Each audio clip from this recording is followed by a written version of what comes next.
ملکیت محمد والے محمد بلندر صلوات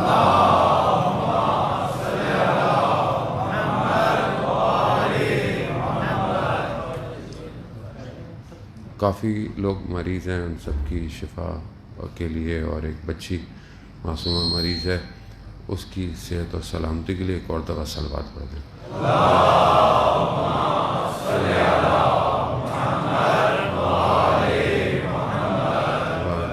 ایک سورہ فاتحہ 3 دفعہ سورہ توحید۔ تمام مومنین مومنات محرومین، اپنے محرومین، میرے محروم، ہمارے دوست ہیں رضی زیدی، ان کے ماموں کا انتقال ہو گیا، ان کو استاد سید سبت جعفر شہید قاسم سلیمانی کا۔ بسم اللہ الرحمن الرحیم، الحمد للہ رب العالمین الرحمن الرحیم، ایاک نعبد و ایاک نستعین۔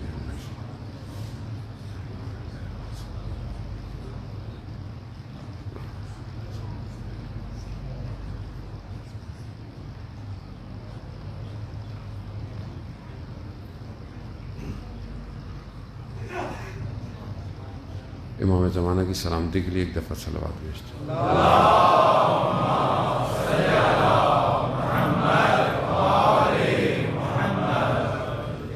لا حول ولا قوة إلا بالله العلي العظيم، حسبنا الله ونعم الوكيل، نعم المولى ونعم النصير۔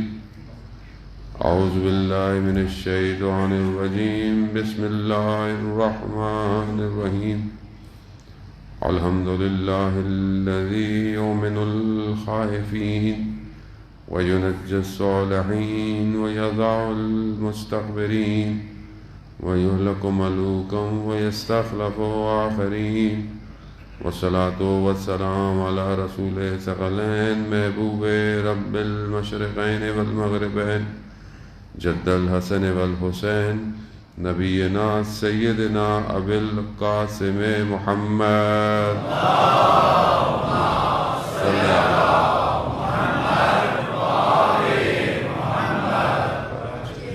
وآلہ الطیبین الطاہرین المعصومین، لا سیما بقیت اللہ فی الارضین، روحی وارواحنا لتراب مقدمہ الفدا، ولعنت اللہ علی اعدائہم اجمعین۔ بسم اللہ الرحمن الرحیم، رب اشرح لی صدری ویسر لی امری واحلل عقدۃ من لسانی یفقہوا قولی، اما بعد فقد قال رسول اللہ صلی اللہ علیہ وآلہ وسلم، افضل الاعمال امتی انتظار الفرج۔ صلوات بھیجیں محمد۔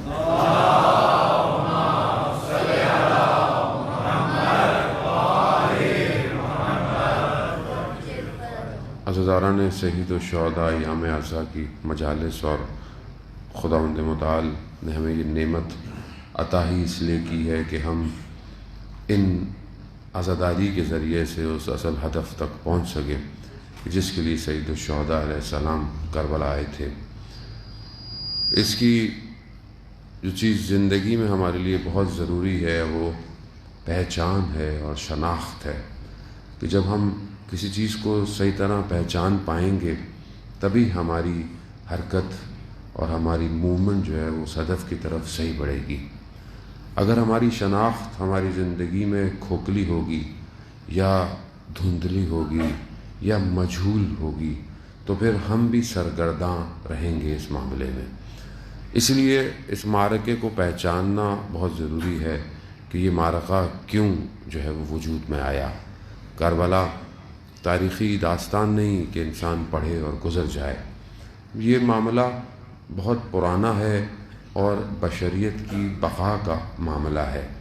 اسی وجہ سے دوسری طرف بھی آپ دیکھ لیں کہ دشمن بھی پوری کوشش کرتا ہے کہ اس معرکے کو مبہم کرے، چھپانے کی کوشش کرے، اور جب اپنے طرف سے وہ ناکام ہو جاتا ہے تو پھر وہ کوشش کرتا ہے کہ اس کے فلسفے کو تبدیل کرے، اس کی اصل حقیقت کو چھپائے۔ تو یہاں پہلی چیز یہ ہے کہ بہرحال ہم اپنے آپ کو اپنی زندگیوں میں جو ہے وہ شناخت جو ہے وہ اپنی بہتر کریں، خاص طور پہ اہل بیت علیہ السلام کے معاملے میں، کہ ہم ان ہستیوں کو پہچانیں کہ یہ ہستیاں کون ہے، اور خداوند متعال نے انہیں جب خلق کیا ہے، انہیں جو بھیجا ہے، کیونکہ اگر ہماری معلومات اور انفارمیشن صرف سنی سنائی ہوگی تو یقیناً ہمارے عقیدے کمزور ہو جائیں گے۔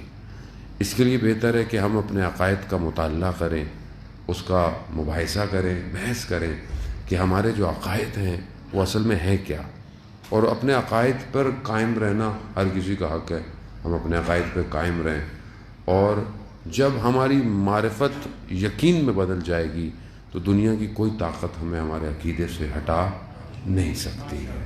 اب اس کی پہچان ضروری ہے، ہم توحید کو پہچانیں کہ توحید کیا ہے، اور وہ توحید کہ جس نے اپنے اس نظام کو دنیا میں قائم کرنے کے لیے اپنے مختص بندوں کو بھیجا، وہ کون ہے، کیوں وہ ایسے بندے تھے کہ جن کے سوا کوئی اور اس پیغام کو آگے نہیں بڑھا سکتا۔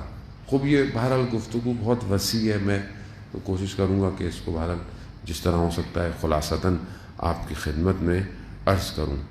پروردگار خالق ہے کائنات کا، پروردگار بہتر جانتا ہے کہ مخلوق کو کیسے رکھنا ہے۔ کوئی بھی کمپنی جب کوئی پروڈکٹ بناتی ہے تو وہ بہتر جانتی ہے کہ اس کو استعمال کیسے کرنا ہے۔ اگر آپ کوئی بھی مشین، کوئی بھی الیکٹرانک، کوئی بھی چیز ڈیوائس لیتے ہیں، اور اگر آپ اس کی بکلیٹ کے حساب سے اسے استعمال نہیں کرتے تو ہو سکتا ہے کہ وہ خراب ہو جائے، اور کمپنی بھی اپنی گارنٹی آپ کو نہیں دیتی ہے کہ اگر آپ نے اس طرح اس کو استعمال نہیں کیا۔ چھوٹی سی انسان کی زندگی میں چیزیں ہوتی ہیں، ظاہر ہے کوئی چیز نہیں آتی ہے تو انسان اس کو سیکھنے کے لیے بھی پوچھتا ہے کہ کمپنی نے یہ بنائی کیسے ہے۔ تو انسان آہستہ آہستہ رشد کر رہا ہے، اس کی ذہن کی ارتقاء ہو رہی ہے، ترقی کر رہا ہے، اپنے لیے چیزوں کو حاصل کر رہا ہے۔ لیکن انسان اپنی ظاہر کی جس میں جتنی بھی کوشش کر لے، جتنی بھی ترقی کر لے، وہ اپنے مادے کو صحیح کر سکتا ہے یا مادے کی چیزوں کو ڈیزائن کر سکتا ہے، مگر یہ جو پروڈکٹ ہے جسے خدا نے کریٹ کیا ہے، یہ مادہ اور روح کا ملاپ ہے، یعنی یہ مرکب ہے ایک مادے کا اور ایک تجرد، یعنی ایک دوسری چیز ہے جس کا تعلق مادے سے نہیں ہے۔ ان دونوں کو جڑتا ہے تو پھر انسان بنتا ہے۔ اب ظاہر کے لیے تو آپ ڈیزائن کر سکتے ہیں، کپڑے کیسے ہوں، آرام کیسا ہو، سکون کیسے کرے، خوب زبان کے ذائقے کی لذتوں کو کیسے لے، لیکن روح کی ارتقاء کو انسان ڈیزائن نہیں کر سکتا۔ اب اس کو کیسے چلائے؟ خوب انسان نے اپنے حساب سے قانون بنائے، اپنے حساب سے چیزیں کرنے کی کوشش کی، لیکن یہ سارے قانون انسان کو کمال پہ نہیں لے کے جا سکتے، کیونکہ جب انسان قانون بناتا ہے تو اس قانون کے ڈیزائن کرنے میں اس کی خواہشات ہوتی ہیں، اس کی آرزو ہوتی ہیں۔ جیسے مثلا ہم اپنے اب رہ سے بچ کے ہمارا اپنا ملک ہی بچتا ہے مثالوں کے لیے، اور کیا مثالیں دے انسان۔ مثال کے طور پر کوئی منسٹر بن جائے، کوئی ڈائریکٹر بن جائے تو کیا کرتا ہے؟ اپنوں کو بھریتے کرتا ہے، یہ نہیں دیکھتا کہ صلاحیت ہے یا نہیں ہے۔ تو جب نکمے لوگ جمع ہو جاتے ہیں تو پھر ملک کا یہی حال ہوتا ہے، کیونکہ جب آپ جس کی صلاحیت تھی اس کو آپ نے رکھا نہیں، جس کے اندر ایبلٹی تھی آپ نے اس کو نہیں کیا، تو آپ ایسے ہی کریں گے۔ اچھا کیوں کریں گے؟ خواہ مجبور ہیں، خواہشات نفسانی سے، دنیا کی محبت سے، دولت سے، ڈیزگنیشن سے، شہرت سے، کیونکہ یہ انسان کے اندر ہے۔ اب دنیا کا نظام اس کے اندر کو درست نہیں کر سکتا۔ خوب جائیے، انسان کو خوف ہے، خطر ہے، لالچ ہے، یہ ساری چیزیں انسان کے اندر ہیں۔ اچھا یہ فطری ہیں انسان کے اندر، ایسا نہیں کہ آپ بولیں کہ نہیں، انہی فطری اندرونی نظام کو مہار کرنے کے لیے پروردگار نے اپنا نظام بھیجا ہے کہ اس کو مہار کرے، کیونکہ یہ ایک ایسے گھوڑے پر سوار ہے جسے لگام نہ دی گئی تو اسے تباہی کی طرف لے جائے گا۔ یہی بات آپ کے سامنے، آپ ماشاءاللہ سب اہل علم ہیں، اہل ذوق ہیں، آپ نے دنیا کا مطالعہ کیا ہوا ہے کہ دنیا میں جتنے بھی نظام آئے جسے انسان نے بنانے کی کوشش کی، کبھی کسی قوم کی طرف چلے گئے، کبھی کسی قبیلے کی طرف چلے گئے، کبھی کہیں چلے گئے، کبھی کہیں چلے گئے۔ اب دنیا کے بہترین نظام جو دنیا دعوے دار ہے، جتنے بھی نظام آپ دیکھ لیں، چاہے وہ جتنے سسٹم آئے، سوشلزم، کمیونزم، جتنے بھی آئے، یہ سب جو ہے وہ انسانیت کو ارتقاء نہیں دے سکتے، آپ کے سامنے ہی ناکام ہو گئے۔ پوری دنیا، کمیونزم ویسے ہی ختم ہو گیا، سوشلزم کے نعرے، ویسٹرن فلسفی بالکل تباہ ہو گئی۔ کیونکہ جس قانون میں جانور کی قیمت زیادہ ہو اور انسان کی اوقات نہ ہو تو وہ کہاں انسان کو ارتقاء دے گا؟ وہاں پہ آپ کے سامنے جانور کے قانون زیادہ بہتر ہے. ٹھیک ہے. اچھا اس کی مثال آپ کو کیسے ملتی ہے؟ وہ میں نے تو خود جا کے محسوس کیا، دیکھا بھی ہے سب. پہلے بھی عرض کرتا رہتا ہوں اس واقعے کو، کیونکہ بہرحال بڑی عبرت والا واقعہ ہے. ہمارے دوست جرمنی میں، ان کے خاتون ایک کام کرتی تھیں آفس میں، کچھ دن نہیں آئیں، تو بعد میں جب آئیں تو انہوں نے پوچھا کہاں تھیں؟ کہا میری دوسرے شہر میں میری والدہ کا انتقال ہو گیا تھا، میں وہاں تھی. تو دیر لگ گئی ان کی وراثت اور ان کے معاملات ڈسٹریبیوٹ کرنے میں، یہ وہ. تو بس میں آ گئی، تو والد کو اولڈ ہاؤس میں رکھ کے آ گئی، اور ماں کی ایک ہی نشانی تھی کتا، وہ اپنے ساتھ لے آئی. تو یہ کیا ہے؟ یہ ان کا قصور تھوڑی ہے، وہ سسٹم ایسا ہے، وہ ڈیزائنڈ ایسا ہے کہ جس میں جانور امپورٹنٹ ہے. بہرحال یہ نہیں کہ خدا نخواستہ انسان کو جانوروں سے محبت نہ ہو یا احترام نہ خیال نہ کرے پیٹ کا، نہ، لیکن سسٹم ڈیزائنڈ ایسا ہے. تو یہ انسان کو کہاں ارتقا دے گا؟ یا ابھی تک جتنے 100 سال ہو گئے، اب آپ بڑے بڑے ملکوں کے سسٹم دیکھ لیں، آپ چاہے وہ فرینچ دیکھ لیں، چاہے آپ اس طرف کی پوری دیکھ لیں، یا آپ برٹش دیکھ لیں، یا آپ بہرحال یو ایس کو بھی وہ کتنے 100 سال ہو گئے، سب دیکھ لیں. انسان کی قیمت کیا ہے وہاں؟ ابھی کچھ عرصے پہلے تو آپ نے اس کو اچھی طرح دیکھ لیا کہ کالوں کے ساتھ بلیک سیاہ فارم اس قوم کے ساتھ کیا کیا انہوں نے، کہ پوری دنیا روڈوں پہ باہر آ گئی آزادی کے لیے کہ بلیک لائف میٹر. کیوں؟ کیونکہ یہ نظام انسانیت کے لیے نہیں ہے، یہ چھپی ہوئی حیوانیت کا نظام ہے، یہ چھپا ہوا نظام ہے. یہ ظاہر میں بہت اچھا لگتا ہے، یہ دیکھنے میں بہت اچھا لگتا ہے. ہماری بڑی خواہش ہوتی ہے ویزے لگ جائیں، وہاں چلے جائیں، یہ چلے جائیں، سڑکیں بڑی اچھی ہیں، یہ بڑا اچھا ہے. اور جو ہمارے یہاں بڑا مشہور جملہ بھی بہت لوگ بڑے آرام سے افتخار سے کہتے ہیں، جی ہم وہاں گئے، ہم نے اسلام وہاں دیکھا اور ہمیں مسلمان نظر نہیں آیا. یہ دھوکہ ہے، یہ سراب ہے. کون سا اسلام؟ اسلام کی ڈیفینیشن پڑھی کبھی ہم نے؟ اسلام کیسے ہے؟ اسلام یعنی امنیت، یعنی صرف ایک الہ کی عبادت، صرف وہی واحد ہے اور کوئی نہیں ہے. تو وہاں کیا آپ نے یہ دیکھا؟ وہاں آپ کو اگر یہ لگتا ہے کہ وہاں پر قانون جو ہے وہ بڑے طریقے سے جو ہے وہ لوگ عمل کر رہے ہیں، اس کی وجہ اخلاق نہیں ہے، وہ کیمرے ہیں جو لگے ہوئے ہیں. آپ وہ کیمرے ہٹا دیں. آپ کے سامنے برٹش میں جب ایک زمانے میں لائٹ گئی، جتنے 100 کیمرے بند ہوئے، تو لوگوں نے کیا کیا؟ یا ابھی آپ کے سامنے جو امریکہ میں ہوا، یہ چھوڑ دیں ابھی، یہ کووڈ کے اندر جب پتہ چلا کہ لاک ڈاؤن ہونے والا ہے، تو لوگوں نے کس طرح گھس کے سپر اسٹور کو جو ہے وہ چوری کی کہ کھانے پینے کا سامان بھی نہیں بچا. یعنی اتنا اپنے آپ کو جمع کر لیں. کیوں؟ کیونکہ اصل میں اللہ کا نظام نہیں ہے، نہ اخلاقیت ہے، بس جہالت ہے. جانور کیا کرتا ہے؟ اپنے حصے کو چھینتا ہے، اسے دوسرے سے غرض نہیں ہوتی. اسے کیا دوسرے کو؟ جانور ہے وہ. تو وہ انسان ہے، وہ ایسا نہیں کہ وہ انسان نہیں ہے، وہ انسان پیدا ہوئے، وہ انسان ہی آئے، لیکن اس نظام نے ان کو حیوان بنا دیا. کس حد تک حیوان بنا دیا آپ کے سامنے؟ کہ دوسرے ملکوں میں اتر کر جو ہے وہ انسان کو کھلونوں کی طرح مارنا شروع کر دیا. انہوں نے کوئی سکھایا ان کو؟ یہ جو گیم ہم کھیلتے ہیں، بچے بڑے شوق سے کھیلتے ہیں، تو یہ کیا کرتے ہیں؟ یہ انسان کے دل کو سخت اور بربریت کر دیتے ہیں. یہ جتنے بھی گیم ہیں آپ یہ کھیلتے ہیں، کال آف ڈیوٹی اور یہ بچے جتنے بھی گیم کھیلتے ہیں، کیا ہوتا ہے؟ جو سب سے زیادہ مارے گا وہ جیتے گا. کس کو مار رہا ہے؟ انسانوں کو مار رہا ہے. گیم میں کیا سکھا رہے ہیں اس کو؟ بربریت سکھا رہے ہیں، حیوان ہونا سکھا رہے ہیں، سخت دل ہونا سکھا رہے ہیں. اسے مارو اور آگے سامنے سے دکھاؤ بھی دشمن. یہی تو کیا انہوں نے. کیا کیا؟ عراق میں 20 لاکھ لوگوں کو مار دیا انہوں نے. کس کو جواب دیں گے؟ یہ کون ان سے پوچھے گا؟ اور ان کو اجازت کس نے دی تھی کہ کسی اور ملک میں آ کر اس ملک کا فیصلہ کرے؟ افغانستان میں کیا کیا کھنڈر بنا دیا اس کو. یمن میں کیا ہو رہا ہے آپ کے سامنے؟ ہزاروں بچے مار دیے گئے. فلسطین میں کیا ہو رہا ہے؟ جب آپ بولتے ہیں تو یہاں پر لوگوں کو خوف آتا ہے. کیوں؟ کیونکہ ہمارے تانے بانے بھی وہیں جڑے ہوئے ہیں، ہمارے بچے بھی وہیں پڑھتے ہیں. ہمارے بھی سارے لوگ وہیں جاتے ہیں، وہیں سے سیکھ کے آتے ہیں۔ وہ کیا سکھائیں گے آپ کو؟ وہ بربریت سکھائیں گے آپ کو، وہ انسان کی قدر نہیں سکھا سکتے۔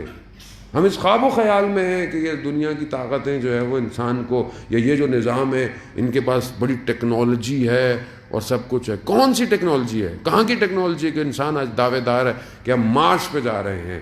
ایک وائرس کو تو کنٹرول نہیں کر پائے، ایک وبا کو وہ بھی خود بنائی ہے، وہ بھی وبا پھیلی نہیں ہے، پھیلائی ہے، مارا، اپنوں کو بھی مارو۔ کیوں مارو؟ کیونکہ انسان ہی نہیں سمجھتا وہ کسی کو، چاہے لاکھوں مر جائیں، ہمارا کیا فرق پڑتا ہے؟ لاکھوں مرے، ویسے ہی چاہتے ہیں جتنے کم زندہ ہوں گے حکومت کرنے میں آسانی ہوگی۔ تو یہ خدا کا نظام نہیں ہے۔ خدا کی مخلوق تو وہ ہے کہ جسے جب حضرت نوح نے کہا پروردگار عذاب بھیج، عذاب میں تاخیر ہوئی، عذاب آیا، بچ گئے لوگ۔ پھر جب پہنچے تو حضرت نوح کو کہا پروردگار نے یہ ریت سے کچھ چیزیں بناؤ۔ اس مٹی سے جب حضرت نوح نے چیزیں بنائیں، جب وہ بن گئیں تو خدا کہہ رہا ہے اس کو توڑو۔ تو حضرت نوح نے کہا پروردگار میں نے بڑی محنت سے بنایا ہے۔ تو کہا نوح اس مخلوق کو بھی ہم نے بھی بڑی محنت سے خلق کیا تھا۔ خدا کا نظام یہ ہے۔ خدا کا ہادی کون ہے؟ خدا کا ہادی وہ ہے جو طائف میں پہنچتا ہے تو لوگ پتھر سے لہو لہان کر دیتے ہیں۔ حضرت جبرائیل آتے ہیں، کہا آپ حکم دیں تو میں اس وادی کو دو پہاڑوں کے درمیان میں تباہ دوں؟ کہا نہیں، شاید کوئی ایک شخص ہدایت پا جائے۔ فرق دیکھا آپ نے دنیا کے نظام میں اور الہی نظام میں؟ یہاں پر جب اگر آپ تبیین ہی نہیں کر پائیں گے، جب آپ خود ایکسپلین ہی نہیں کر پائیں گے کہ اللہ کا نظام کیا ہے، اللہ کا ہادی کون ہے، کیسے آپ آگے بڑھیں گے، کیسے آپ ڈیفائن کریں گے، کیسے آپ کھڑے ہوں گے اس مقابلے میں؟ کیونکہ کھوکھلا نظام ہے، دنیاوی نظام ہے، تو جتنے بھی یہ عراق سے گئے یہ ذہنی مریض ہو گئے سارے۔ یعنی سب سے زیادہ جو ان کے یہاں تعداد ہے، سال میں سب سے زیادہ خودکشی کرنے کی تعداد ہے، مگر جن کے مقابلے میں یہ لڑے آج تک اگر ان کا کوئی مر بھی گیا تو بھی وہ خوشحال ہیں، اور کوئی بھی آج تک اس قابل نہیں ہوا کہ کوئی وہ کہ ذہنی مریض۔ کیوں؟ کیونکہ خدا کے نظام کے لیے لڑ رہے تھے۔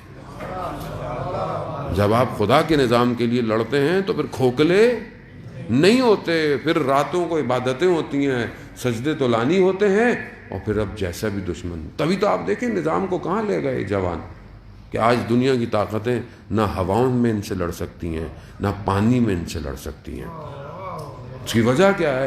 اس الہی نظام کے لیے کام کر رہے ہیں جس کو خدا نے خود حاکمیت دی ہے۔ الہ کو پہچانے، ہم اصل میں خدا ہی کو نہیں پہچان رہے۔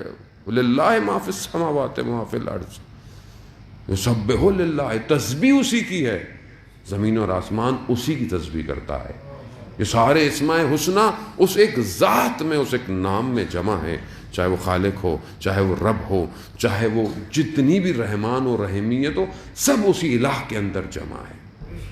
تو ہم خود اپنی زندگی میں فیصلہ کریں کہ کیا ہم اس الہ کی طرف بڑھ رہے ہیں، یا اس الہ کی حاکمیت ہماری زندگی میں ہے یا نہیں ہے۔ اگر نہیں ہوگی، ہم بھی اس دنیا کی ظاہری حکومتوں کے لیے اپنی جانوں کو اور اپنی چیزوں کو پیش کریں گے۔ عزیزان محترم، یہ مت سمجھیں کہ اگر ہم دنیا میں کوئی جملہ کہہ دیتے ہیں یا کوئی کام کہہ دیتے ہیں جس کی وجہ سے آپس میں یا کہیں لڑائی ہو جائے، یا کہیں کوئی ایک قتل ہو جائے، یا کہیں کوئی فتنہ کریٹ ہو جائے، تو آپ بھول جائیں تو معاملہ ختم ہو جائے گا۔ نہیں، یہ جو حدود الہی کو توڑا جاتا ہے یہ صرف دنیا میں نہیں رہے گا، یہ قیامت تک جاری رہے گا۔ اگر ایک آپ کے جملے سے کہیں کوئی قتل ہو گیا تو قیامت میں بھی آپ کا مواخذہ ہوگا۔ آپ کے ایک عمل سے، آپ کے ایک سگنیچر سے، آپ کے ایک ارادے سے کسی قوم پر ظلم ہو گیا، اور آپ نے اگر ظالم کا ساتھ دے دیا تو آپ کیا سمجھ رہے ہیں؟ آپ معاف کر دیے جائیں گے؟ آپ کیا سمجھ رہے ہیں آپ کا معاملہ اسی دنیا میں ختم ہو جائے گا؟ خدا نے اگر آپ کو کوئی کرسی دی ہے، کوئی طاقت دی ہے، تو ایک ایک لمحہ خدا کی بارگاہ میں لکھا جا رہا ہے۔ آپ اگر آج ظالم حکومتوں کے ساتھ مل جاتے ہیں اور وہ ظلم کرتا ہے، بربریت کرتا ہے، آپ بھی اس کے برابر کے شکار ہیں۔ اور یہ معاملہ یہاں ختم نہیں ہوگا. یہ 2 سلاطینوں کی یا 2 قوموں کی جنگیں نہیں ہیں کہ ختم ہو گئی. آپ ایک طرف ظالم ہے تو دوسری طرف نظام الہی ہے. آپ خدا سے جنگ کرنے پر تیار ہوئے ہوئے ہیں, آپ خدا سے جنگ کرنے والوں کا ساتھ دے رہے ہیں, اور آپ کی زبان نہیں ہل رہی ہے تو آپ شریک ہیں. آپ کا مواخذہ دنیا میں بھی اور آخرت میں بھی ویسا ہی ہوگا. جہنم خود آمادہ ہے اس شخص کے لیے کہ جو خدا کے نظام کے مقابلے میں آئے گا. یہاں ختم نہیں ہو رہا معاملہ. آپ بولے ختم ہو جائے گا, نہیں ختم ہوگا. حدود الہی ہیں. حدود الہی کو اگر کوئی ایک شخص توڑتا ہے تو وہ اکیلا ذمہ دار ہے. اگر وہ گناہ کرتا ہے خدا نہ خواستہ اپنی تنہائی میں, اپنی خلوت میں, وہ اکیلا ذمہ دار ہے. لیکن جہاں حدود کو ایسا پامال کیا جائے کہ جہاں قومیں گناہ کرنے لگیں, قومیں تباہی کی طرف چلے جائیں, تو پھر جنگ خدا کے ساتھ ہو جاتی ہے. پھر ایک معاملہ نہیں ہوتا کہ آپ بولیں گے نہیں ایک نے کیا تھا تو کیا فرق پڑتا ہے. نہیں, اس ایک نے کام ایسا کیا کہ لوگ اس گناہ میں شریک ہو رہے ہیں, قومیں اس گناہ کے اندر آ رہی ہیں. یہی کیا یزید نے. یزید کا معاملہ اس کی تنہائی و خلوت کا نہیں تھا کہ آپ بولیں نہیں جی وہ غلطی ہو گئی اور معافی ہو جائے گی. کیسی معافی ہوگی؟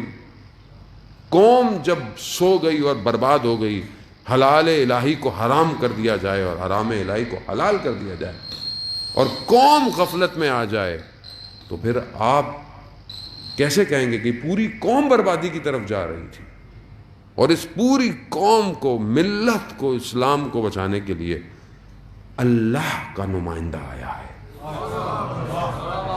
اللہ کا نمائندہ ہے. خود نظام الہی ہے. الہی نظام الہی آیا ہے. کس نظام کے مقابلے میں؟ خود شخص کے مقابلے میں نہیں آیا, صرف اس ایک نظام کے مقابلے میں آیا جو نظام پیچھے سے چلا آ رہا تھا. وہ نظام کہ جب سے وہ دشمن کہ جو انسانیت کا دشمن ہے, جس نے جو ہے وہ خدا سے مہلت مانگی تھی کہ میں ان کو اغوا کروں گا, وہ اپنے اس نظام کو لیتا واجدان محترم نیچے تک آیا ہے, اور آ کر ایک ایسے مقام پر آ کر نفوذ کر گیا, اور منافقت کے چہرے کو پہچان کر, پہن کر بالکل اسلام کے مسند پر آ کے بیٹھ گیا. اصل امتحان یہی تھا. اب اگر آپ کو کوئی زبان سے کہے کہ میں آپ کا دشمن ہوں تو آپ کو واضح پتہ ہے, لیکن اگر کوئی اتنا کور ہو کے آئے کہ اس مقام پر آ جائے, اس مسند پر آ جائے جو مسند رسول ہو, تو وہاں قوم جو ہے وہ کھوکھلی, کیونکہ قوم اندر سے ان مشکلات کا شکار تھی. اور وہاں معاملہ اگر کسی ایک جگہ کا تھا, کسی ایک معاملے کا نہیں تھا کہ آپ بولیں کسی ایک جگہ کا مسئلہ تھا, یا جیسے لوگ کہتے ہیں 2 شہزادوں کی جنگ تھی. کوئی شہزادہ کہاں سے شہزادہ؟ یہ باطن نظام الہی جو ہے, یہ ظاہری جو حدود الہی ہیں, یہ ظاہری حدود الہی کسے کہتے ہیں؟ ظاہری حدود الہی یہی کہ یہ جو اللہ نے ہمارے لیے واجبات دیں ہم ان کو خیال رکھیں. جیسے نماز ہے, روزہ ہے, واجبات ہیں, کام ہیں, یہ ساری چیزیں یہ حدود الہی ہیں, ہم نے ان کو قائم رکھنا ہے. لیکن اس باطن حدود الہی میں اصل میں ولایت ہے, اور دشمن اس نہج پہ آیا کہ اس نے باطن نظام الہی میں تبدیلی کرنا چاہیے. یعنی کیا؟ یعنی ولایت کے مقابلے میں بادشاہت لاؤ, ملکوتیت لاؤ, حکومتیں لاؤ. کس کے مقابلے میں؟ ولایت الہی کے مقابلے میں. وہ تھوڑا سا مشکل موضوع ہے جان محترم, لیکن جب تک سمجھ میں نہیں آئے گا ہم درک نہیں کر سکتے کہ ہوا کیا امت کے ساتھ اور ہو کیا رہا ہے امت کے ساتھ. باطن کو تبدیل کیا. باطن یہی تھا, خدا نے کہا نظام تبھی چلے گا جب ولی ہوگا. کیوں؟ کیونکہ الہی نظام ہے. تمہارے گھر کا نظام تھوڑی ہے, تمہارے ابا اجداد کا نظام تھوڑی ہے جو تم بولو کہ نہیں جو دل چاہے آ جائے. کیسے کوئی آ جائے؟ 1,24,000 پیغمبر کو خدا نے کیوں بھیجا؟ کیوں اپنے نبیوں کو, کیوں اولو العزم پیغمبروں کو بھیجا؟ کیونکہ جانتا تھا انسان میں طاقت نہیں ہے ارتقاء کی, انسان کے پاس نہیں ہے, یہ جتنی کوشش کر لے یہ اس مقام پہ نہیں پہنچ سکتا جس کے لیے اسے خلق کیا گیا. اسی لیے اپنے بندوں کو بھیجا. صلوات بیت محمد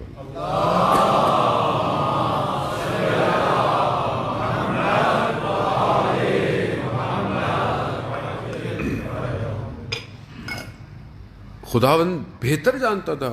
خدا نے خلق کیا تھا خدا ایسے ہی بھیج دیتا، مطلب انسان بھیج دیا، رہے جس طرح بھی رہے، خود ہی سیکھ لے گا۔ مگر یہ ساری چیزیں تو سیکھنی تھی انسان نے، ظاہر ہے پہلے جو ہے وہ کچھ نہیں تھا، تو اس نے جو ہے پہاڑوں سے رہتا وہ آیا اور آگے کی طرف بڑھا، تو خدا نے اسے ہادی بھیجے جو اسے طریقہ سکھاتے رہے۔ صرف یہ نہیں تھا کہ اس کو کھانے پینے کا طریقہ سکھانا تھا، بلکہ اسے زندہ رہنے کا طریقہ سکھانا تھا، اسے پرستش کا طریقہ سکھانا تھا، اسے عبادت سکھانی تھی۔ کیوں؟ کیونکہ عبادت پرستش اس کی فطرت میں تھی۔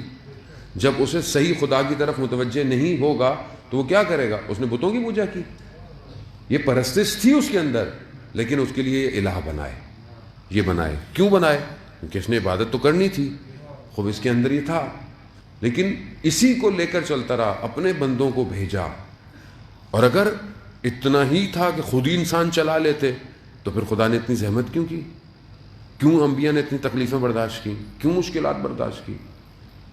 اور پھر جب انسان کمال پر پہنچ گیا اور اس کی عقل اس قابل ہو گئی تو خدا نے نبوت کو روک دیا، اور پھر اس کے بعد بھی انسان کو چھوڑا نہیں کہ ہم تمہارے حال پہ چھوڑ رہے ہیں۔ وہ بھی اتنی بڑی بلڈنگ بنائی جسے ہزاروں سال لگ گئے، 1,24,000 کو پیغمبروں کو بھیج کر سب کچھ بنایا۔ ہم 4, 5, 6 منزلہ بلڈنگ بناتے ہیں، ٹھیک ہے، کوئی کمپنی بہت خرچہ کرے اس بلڈنگ بنانے میں تو اس کو چھوڑ دیں۔ ابھی آپ کی اتنی بڑی کمیونٹی جو بنائی تو ابھی کیا بغیر مینجمنٹ کے چھوڑ دیا؟ تم لوگ خود جیسے چاہو رہو؟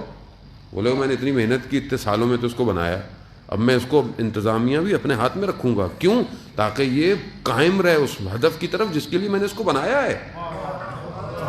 یہ چھوٹی سی مثال ہمارے لیے ہے، تو کیا خدا اس نظام کو جو انسان کی ارتقاء کے لیے تھا اس کو چھوڑ دیتا نبی کے بعد؟ کہا نہیں، میں خود اس کو چلانے کا ناظم بھیج رہا ہوں، خود بھیج رہا ہوں، خود چلائے گا۔ اسی لیے کہا کہ بلغ ما انزل الیک، اے رسول ابلاغ کر دے اس کا جس کا میں نے آپ کو کہا ہے۔ اب رسول خدا بھی جانتے تھے اندر سے ساروں کو، تو رسول خدا بھی تھوڑے سے ہوئے کہ یہ پتہ نہیں مانیں گے یہ نہیں مانیں گے، تو رسول خدا کو کہا کہ نہیں، اگر آپ نے یہ کام نہیں کیا، آپ نے رسالت کا کوئی کام نہیں کیا، یعنی گویا رسالت مبتنی تھی اسی کام پہ، اسی کام پہ تھی، یہ ہوگا تو رسالت پوری ہو گئی۔ اب جب یہ بھیجا، کہا آپ کہیں آپ کافر مایوس ہوں گے، آپ ان کو چھوڑ دیں، نظام الہی ہے۔ تو جب وہ کہہ دیا گیا کہ من کنت مولا فہذا علی مولا، کہ وہ سب مولا ہے۔ اب مولا کے معنی آپ کچھ بھی کرتے رہیں، وہ آپ کا جو دل چاہے کرے، ٹھیک ہے۔ اب کم سے کم آپ نے ترجمہ مولا کا دوست کیا، تو چلیں دوست ہی صحیح، کہ جو رسول نے کہا جو میرا دوست ہے وہ علی کا بھی دوست ہے، تو اب دوستی تو نبھائیں، کم از کم دوستی نبھائیں۔ اب جو علی کا دشمن ہے اس سے دشمنی تو کریں۔ اب یہ دوستی کیسی؟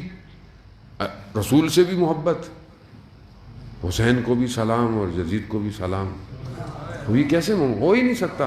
یعنی گویا مسئلہ ہے کہ آپ الہی نظام سمجھے ہی نہیں۔ آپ اصل میں ہمارا بھی قصور ہے، ہم بھی کمپیئر کرتے ہیں اللہ کے نمائندے کو عام لوگوں کے ساتھ، قصور ہمارا بھی ہے۔ ایک تو یہ مائک صحیح کروا دے ورنہ کل میں مجلس نہیں پڑھوں گا۔ صلوات بھیج دے محمد و آل محمد، اللہم صلی علی محمد۔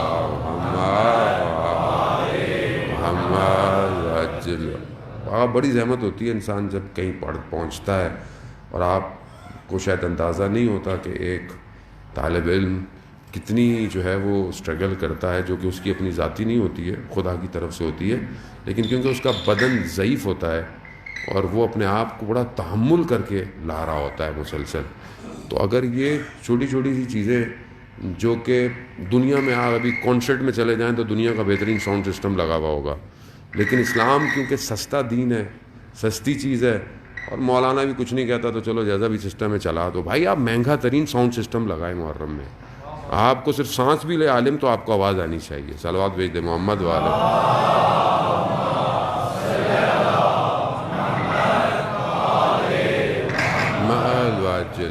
خوب۔ اب آپ جو بھی تعریف کریں یہ آپ کے اپنے اوپر ہے، لیکن یہ نظام الہی ہے جان محترم۔ یہ جو ہم گفتگو کرتے ہیں، ہم یہ گفتگو نہیں کرتے کہ ہمارے کو بااجداد نے ہمیں سکھایا ہے، نہیں، یہ سب کے لیے اوپن ہے. یہ الہی نظام ہے، اور اس الہی نظام کے مقابلے میں جو بھی آئے گا تو سمجھ لیں وہ دنیا کا نظام ہے اور وہ خدا سے دشمنی پہ اترا ہوا ہے. ٹھیک ہے، بہرحال اب ہم جس معاشرے میں رہتے ہیں ہمیں بہرحال اس سب کو خیال کرتے ہوئے، جس طرح ہمارے ائمہ نے خیال کیا ہے، ہم بھی اسی کا خیال کرتے ہوئے ایک ہدف کی طرف بڑھنا ہے کہ جو ایک آخری ہدف ہے انسان کی خلقت کا. تو وہاں پہ بھی جو اس دنیا کو نجات دے گا وہ الہی نمائندہ دے گا. اب آپ کو دنیا کا کوئی نظام انسانیت کو جس نہج پہ ہم پہنچے ہوئے ہیں، مثلا ابھی کیا ہوگا دنیا کا؟ دنیا جس فساد میں مبتلا ہے، دنیا جس مشکل میں مبتلا ہے، اس کا کیا ہوگا؟ یہ جہاں اقتصادی مشکلات ہیں، جہاں پر سوشل مشکلات ہیں، جہاں پر فیملی ایشوز ہیں، اور آپ کھولتے چلے جائیں کھولتے چلے جائیں کھولتے چلے جائیں. اب اس کو کون صحیح کرے گا؟ کیا پروردگار تو نے دنیا اس لیے بنائی تھی کہ یہ جو ہو رہا ہے؟ تو پھر تیری حکمت، تیرا مطالعہ، پروردگار کی طرف سے آواز آئے گی ہم نے تو اپنے بندے بھیجے، تمہیں نے خیال نہیں کیا، تم نے خیال نہیں کیا. ہم نے تو ہر بندے بھیجے، ہم نے تو سب کو بھیجا، انبیاء کو بھیجا، انبیاء کے بعد ائمہ کو بھیجا، 11 بھیج دیے. تم نے 11 کے ساتھ کیا کیا؟ 12ویں کو ہم نے سنبھال کے رکھا ہے. جب تم کسی قابل ہو جاؤ گے تو ہم 12ویں کو بھیجیں گے. عزیزان محترم، کیوں؟ کیونکہ نظام الہی ہے، اور امام جو ہے وہ امت کے ساتھ چلتا ہے. امت تیاری نہ ہو، اگر آ کر ون مین شو ہی کرنا ہے تو پھر پروردگار اتنے سال غیبت میں کیوں رکھا؟ وہ پہلے بھیج دیتے. کیوں نہیں بھیجا؟ کیوں ائمہ علیہ الصلوۃ والسلام نے قوموں کو امتحانوں میں ڈالا؟ کیوں ڈالا؟ کیونکہ قوم خود تیار ہو، بابصیرت ہو. جب ایک دوسری چیز زینت بن جائے گی تو قوم ڈریگ ہوگی. یہی ہوا آج پوری دنیا کے اندر، یہی ہو رہا ہے اور یہی ہوتا رہے گا. امتحان ہے. یا خدا کو مانو اپنا پروردگار، اپنا مالک، اپنا رب. مالک یوم الدین نماز میں پڑھتے ہو مگر زندگی میں تو مالک ہے ہی نہیں وہ تمہاری، کیونکہ آپ کی ہماری زندگیوں میں مالک تو کچھ اور ہے. ہماری دستگاہیں، اور بہرحال جہاں پر ایک بہت بڑی تعداد ہو، پوری دنیا کا ہے یہ سوال. یہ جو اسلام ہے، اسلام پوری دنیا کے لیے ظاہر ہے، اسلام کسی ایک جگہ کے لیے تو ہے نہیں، اسلام تو پورے عالم. اور کم از کم جو مسلمان قومیں ہیں یا مسلمان حکومتیں ہیں، مسلمان جو اپنے آپ کو کہتے ہیں کہ ہم مسلمان ہیں، اب ان مسلمانوں کا اب حال دیکھیں دنیا کے اندر کہ یہ خدا پر ایمان کم ہے ان لوگوں کا اور دنیا پر ایمان زیادہ ہے. آپ کے سامنے اب آپ دیکھیں حکومتیں کیسے کیسے تعلقات جوڑ رہی ہیں، اسلامی حکومتیں، اور اسی اتنے بڑے سانے کو چھپانے کے لیے آپ کے اندر فرقہ واریت پھیلائی جا رہی ہے. کو یہی لوگ پھیلا رہے ہیں، اور کون پھیلا رہا ہے؟ کہ یہ کہاں یہ اچانک سے اتنے سال سے جو ہے وہ باہر آ گئے؟ سب پتہ ہے ان کو، سب آپ کی کتابوں کے اندر ہے. سب مفتی منیب الرحمان نے خود کہا کہ ہمیں پتہ ہے سب آپ کی کتابوں میں، ہم سب جانتے ہیں، بس ہم کیا بس ذرا اعلان نہ پڑھا کریں بس. تو اب کون سی مشکل آ گئی ہے؟ اب کون سی عظمت آ گئی ہے؟ اب کون؟ سب جانتے ہیں، ہمیں بھی پتہ ہے، ہمارے مہاراج نے فتویٰ ہے، آپ احترام کریں ان کے مقدسات کا، اور ہم احترام کرتے ہیں. ہم کیوں کسی کی گفتگو کریں؟ جب ہمارے اپنی ہی گفتگو ختم نہیں ہوتی، ہم کسی اور گفتگو کہاں کریں گے؟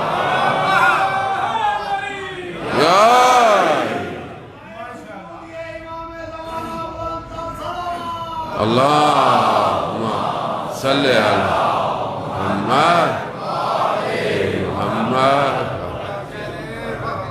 تو اب جو کر رہا ہے، جس کو آپ کہتے ہیں کہ انہوں نے کیا، تو آپ یہ تو دیکھیں جو کر رہا ہے یہ کون ہے؟ اس کو کس نے پیسے دیے ہیں؟ اس کو کس نے بھیجا ہے؟ جو جہاں سے بھیجے گئے تھے وہیں واپس چلے گئے وہ لوگ. ادھر پتہ چلا خوب اگر دین کے لیے کچھ کر رہے ہوتے تو نجف جاتے یا کربلا جاتے. تو بھائی اب آپ اتنے نابینا ہیں، اتنا ہی نہیں آپ کے سامنے، آپ دنیا کو بیوقوف کیوں بنا رہے ہیں؟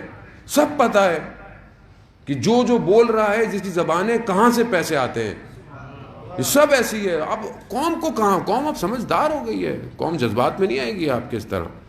بہرحال یہ حکومت کی ذمہ داری ہے کہ اپنے آپ کو بھی مستقیم ہی رکھے.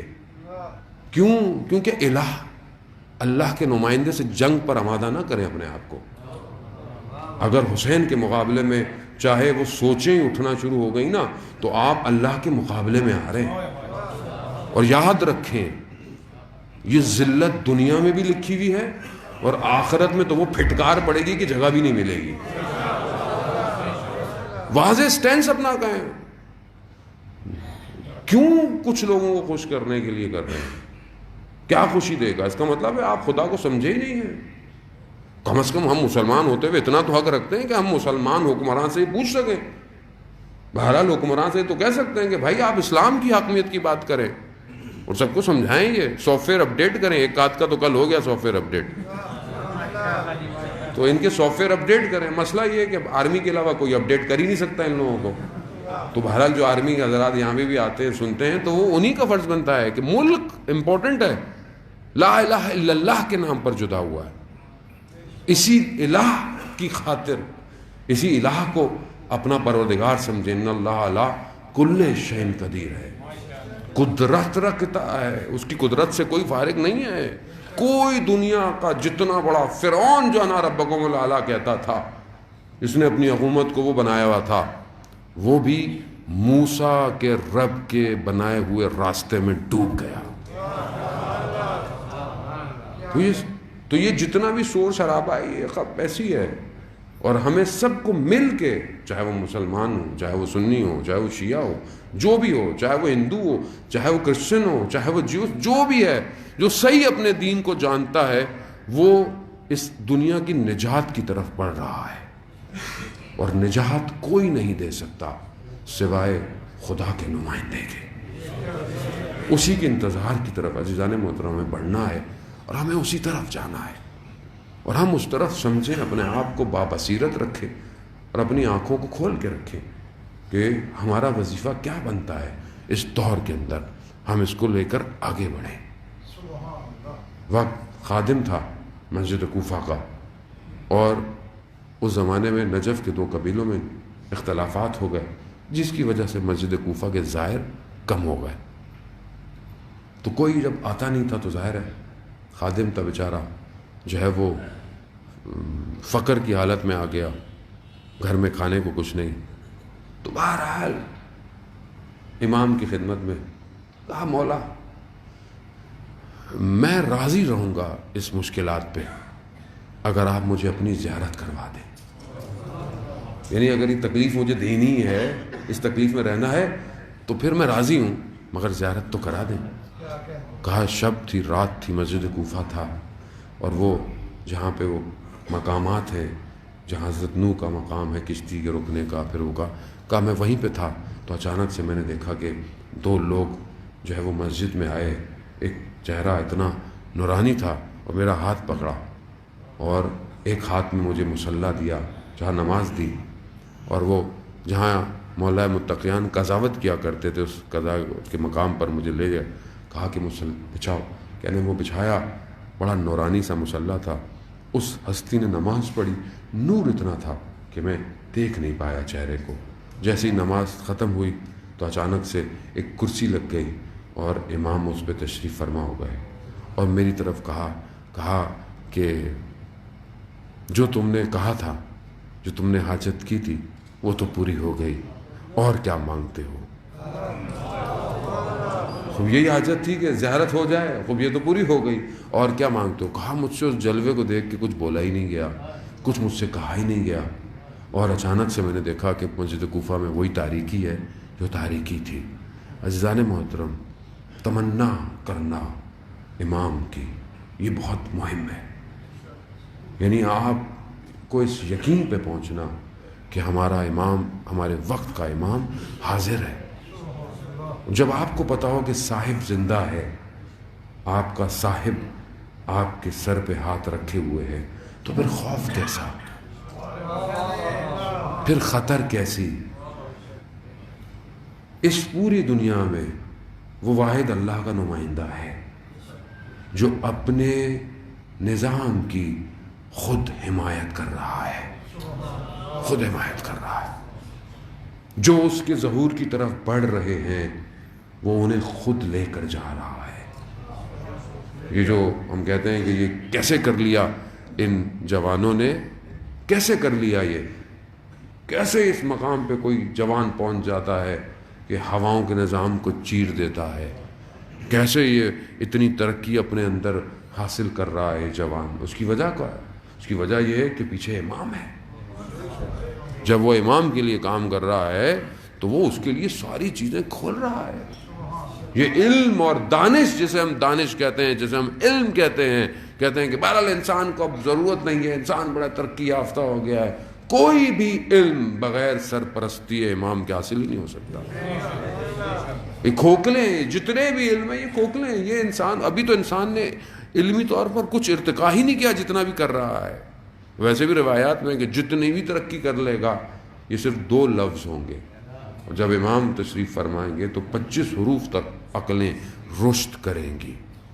کہاں پہنچے گا انسان؟ خوف کیسا عزیزان محترم؟ مسئلہ یہ ہے کہ ہم یقین کی منزل پہ نہیں پہنچ رہے۔ بحیثیت مسلمان آپ اسلام کی بات، آپ فرقے کی بات ہی نہ کیا کریں۔ اصل حقیقت اسلام فرقہ ہے ہی نہیں۔ حقیقت اسلام تو ایک امت واحدہ ہے، اور اسی امت واحدہ میں ہمیں سب کو جمع کرنا ہے، خود بھی جمع ہونا ہے۔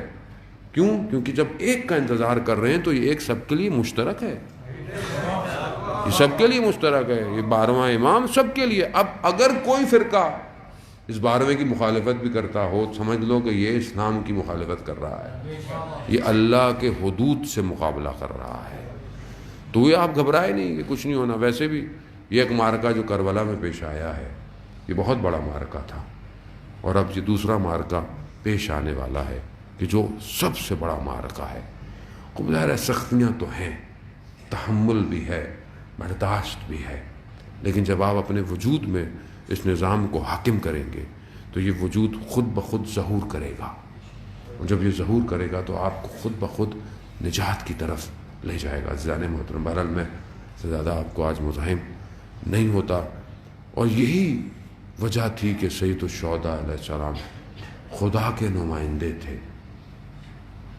کس مقام پر جو ہے وہ نہ صرف اپنے اطراف کے لوگوں کو لے گئے بلکہ اس خاک کو بھی لے گئے کہ جس خاک پہ آئے تھے۔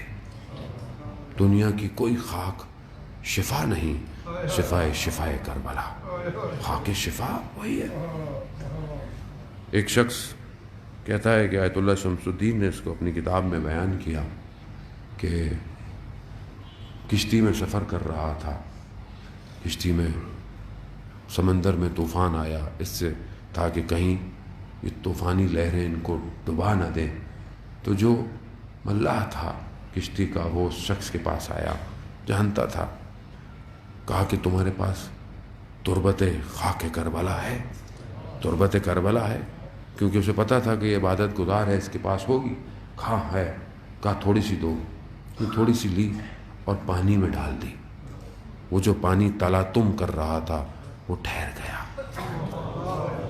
یعنی صرف بیماروں کی شفا نہیں ہے، اسی لیے کہا جاتا ہے کہ جب تم سفر پر جاؤ تو اپنے ساتھ خاک کربلا رکھو، یہ تمہاری حفاظت کرے گی۔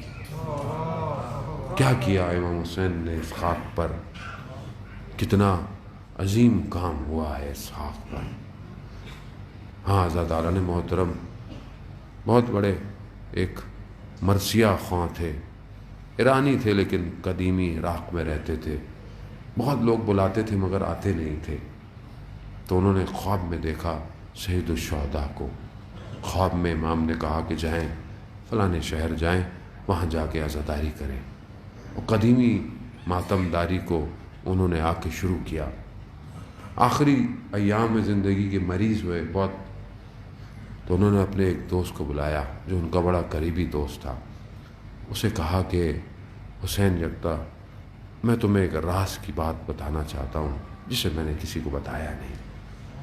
کہا کہ یہ چند دنوں میں شدید مریض تھا، اور بخار اتنا تھا کہ مجھے پیاس جو ہے وہ طلب ہوئی، پانی طلب ہوا، تو میں نے، میری 3 بیٹیاں ہیں، تو میں نے تینوں کو پکارا۔ کہا ایک ہے رضیہ، ایک ہے مرضیہ، ایک ہے فاطمہ۔ کہا اس بخار میں جب مجھے پیاس شدید لگی تو میں نے کہا رضیہ، تو میں نے دیکھا کہ ایک باحجاب برقع پوش مجلل خاتون تشریف لائی۔ کہتے ان کے حجاب نے مجھے آنکھوں کو اٹھنے نہیں دیا، پھر میں نے اپنی بیٹی کو دوسری کو آواز دی، مرضیہ، تو پھر دیکھا یہ خاتون چند قدم اور آگے بڑھی، مگر پھر بھی مجھ سے اٹھا نہیں گیا، کچھ کہا نہیں گیا۔ پھر جب میں نے کہا فاطمہ، تو وہ خاتون اور آگے آئیں، کہا ہم آ گئے ہیں، خواب نہیں دیکھ رہے، نیند میں نہیں ہے، اور جب اپنے حواس میں ہے، یعنی اس مقام پہ آدمی پہنچ جاتا ہے۔ کہا بی بی مجھے حیا اجازت نہیں دیتی کہ میں آپ کو کچھ کہوں۔ کہا ساری زندگی تو تم نے ہماری خدمت کی ہے، ہماری نوکری کی ہے، ساری زندگی، یعنی کس کی نوکری؟ وہ مرثیہ خور تھے، مصائب پڑھتے تھے ہمارے بیٹے کے، تو ہماری نوکری ہے۔ اب اگر ہماری طرف سے کچھ کرنے کا وقت آیا ہے، کہا پانی چاہیے؟ کہا ہاں بی بی پانی چاہیے۔ کہا انہوں نے مجھے ایک پانی کا گلاس دیا، اور ایسا پانی جسے میں نے کبھی پیا ہی نہیں تھا۔ جیسے ہی پانی میرے ہاتھ میں آیا تو کیونکہ بچپن سے عادت تھی پانی کو دیکھ کر صلی اللہ علیہ یا ابا عبداللہ، کہا جیسے یہ جملے نکلے بی بی نے گریہ شروع کر دیا۔ اللہ، وہ ماں جس نے چکیاں پیس کے پالا ہو، وہ جو ہر گھر گھر گلی آتی ہو عزاداروں کے آنسوؤں کو جمع کرنے، کہا گریہ شروع کر دیا۔ بی بی نے کہا آج مرزوق مصائب نہیں پڑھو گے ہمارے لیے؟ کہا بی بی مرض بہت زیادہ ہے، ڈاکٹروں نے منع کیا ہے پڑھنے سے، لیکن آپ کی خاطر پڑھ دیتا ہوں۔ بی بی کون سے مصائب پڑھو؟ اللہ، کون سے مصائب پڑھو؟ اللہ، بی بی نے بھی اپنے بیٹے کے بڑے عجیب سے غم کا اظہار کیا، کہا علی اصغر کے مصائب۔ ماں تھی، ماں جانتی ہے نا بیٹے کا غم، پھر بیٹے کو بیٹے کا غم۔ ہاں زادارن محترم، علی اصغر باب الحوائج ہے۔ بڑے بڑے علماء عرفاء کہتے ہیں کہ ہمیں جب بھی مشکل ہوتی تھی نا تو ہم کربلا کے سب سے چھوٹے شہید سے متصل ہوتے ہیں، یہ سارے دروازے کھولتا ہے، یہ ساری حاجتوں کو پورا کرتا ہے۔ ہاں کیا کیا اس بچے نے کہ یہ باب الحوائج ہو گیا؟ جب میرے مولا نے اس وقت کہ جب کوئی نہیں رہا کہا کہ ہے کوئی میری مدد کرنے والا، دیکھا تو خیموں میں کورام مچ گیا۔ خیموں میں جب کورام مچا، صدا آئی تو مولا آئے، کہا میں نے آپ کو کہا تھا بہن جب تک میں زندہ ہوں خیموں کی آوازیں باہر نہ آئیں۔ کہا جب سے آپ نے اپنی غربت کا اعلان کیا یہ بچہ کسی آغوش میں آرام نہیں پاتا۔ 6 ماہ کا بچہ ہے جسے تاریخ بیان کرتی ہے۔ اب 6 ماہ کا بچہ تو اپنی ماں کی آغوش میں آرام پاتا ہے، لیکن کتنا بے چین ہے جیسے امام حسین کی آغوش میں آیا بچے کو آرام آ گیا۔ امام لے کر چلے اپنی ابا میں، دشمن سمجھے کہ امام قرآن لا رہے ہیں، لیکن قرآن نہیں تھا، قرآن کا چھوٹا سورہ ضرور تھا۔ امام نے بڑی بلندی پہ جا کر کہا کہ اگر تمہیں مجھ پہ رحم نہیں تو اس پہ تو رحم کرو۔ ہاں آزادہ جب بچے کو دیکھا تو دشمن کی فوج میں بھی کورام مچ گیا۔ بہرحال منہ ادھر کر کر کہتے ہیں کہ گریہ کرنے لگے، لیکن اس لعین نے کہا کہ اگر یہی معاملہ رہا تو ہم جنگ ہار جائیں گے۔ کیا کہا؟ حرملا اس چھوٹے سے سورے کو خاموش کرو۔ امام اس پھول کو لائے تھے جو مرجھایا ہوا تھا، اس کو آبیاری، اس کو پانی دے کر اسے کھلانا چاہتے تھے، لیکن وہ کھلا۔ جب تیر آیا نا 3 پھل کا اور آ کر حضرت علی اصغر کی گردن پر لگا تو مقتل کہتا ہے علی اصغر پلٹ گئے۔ اس حالت کو اپنے بابا کو دکھانا نہیں چاہتے تھے۔ ہاں مقتل اور بھی جملہ سخت استعمال کرتا ہے عزاداران محترم، کیا کہتا ہے کہ مقتل یہ نہیں کہتا کہ علی اکبر کو تیر نے ذبح کیا، نہیں، تیر نے آ کر علی اکبر کی گردن کو نہر کیا جیسے اونٹ کو کیا جاتا ہے۔ علی اکبر اسی مسکراہٹ کے ساتھ رہ گئے۔ اس خون کو میرے مولا نے اٹھایا، نہ آسمان لیتا تھا نہ زمین لیتی تھی، اپنے محاسن پر لگایا۔ ہاں عزاداران محترم، ارے وہ حسین جو صبح سے جنازوں کو لا رہا تھا، لا کر نہ جانے اس جنازے میں ایسا کیا تھا جو بھاری ہو گیا۔ ایک قدم آگے ہے، ایک قدم پیچھے، انا للہ و انا الیہ راجعون۔ ہاں عزاداران محترم، مقتل مختلف چیزوں کو بیان کرتا ہے۔ بعض کہتے ہیں کہ یہ جنازہ خیمے نہیں گیا، بعض کہتے ہیں کہ نہیں گیا مگر تحمل نہ ہو پایا، جلد امام نے واپس لیا، کیونکہ ایک ماں تھی جو اس کو دیکھ کر ختم ہو جاتی۔ اب جب یہ لیا تو میرے مولا نے خیموں کے پیچھے رخ کیا، اپنی تلوار سے ایک چھوٹی سی قبر بنائی ہے، اس قبر کے اندر علی اصغر کو دفنایا۔ کہتے ہیں کہ امام سے اٹھا نہیں گیا، آواز آئی حسین اب اٹھ جاؤ، اس خاک کو جھاڑ کر حسین اٹھے۔ ہاں میں نہیں جانتا مقتل خاموش ہے کہ کیوں میرے مولا نے خیموں کے پیچھے دفنایا تھا۔ شاید یہ وجہ ہو کہ عصر عاشورہ جب نیزوں سے مارا جائے گا تو یہ رباب کا لال